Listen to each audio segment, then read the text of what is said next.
Hi friends, good morning. ഒരു previous year question നോക്കാം. അനുബന്ധ വസ്തുതകൾ കൂടി പറയുന്നുണ്ട്. ഓക്കെ, ആദ്യ പഞ്ചവത്സര പദ്ധതി നടപ്പിലാക്കിയ വർഷം. ആൻസർ ഓപ്ഷൻ ബി ആണ്, 1951. അനുബന്ധ വസ്തുതകൾ നോക്കാം. വളരെ ഇമ്പോർട്ടൻ്റ് ആണ്. 10th പ്രിലിംസിന് പഞ്ചവത്സര പദ്ധതികൾ എന്ന ഭാഗത്ത് നിന്നും ഒരു മാർക്കിനുള്ള ക്വസ്റ്റ്യൻസ് പ്രതീക്ഷിക്കാം. ഓക്കെ, ഇന്ത്യയിൽ പഞ്ചവത്സര പദ്ധതികൾക്ക് തുടക്കം കുറിച്ചത് ജവഹർലാൽ നെഹ്റു ആണ്.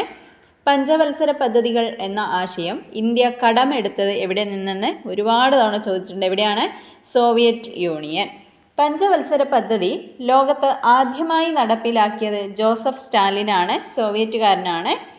പഞ്ചവത്സര പദ്ധതികളുടെ രൂപരേഖ തയ്യാറാക്കുന്നത് ആസൂത്രണ കമ്മീഷനാണ്. ചോദിച്ച ക്വസ്റ്റ്യനാണ്. ഓക്കെ, പഞ്ചവത്സര പദ്ധതികൾക്ക് അംഗീകാരം നൽകുന്നത് ദേശീയ വികസന സമിതിയാണ്.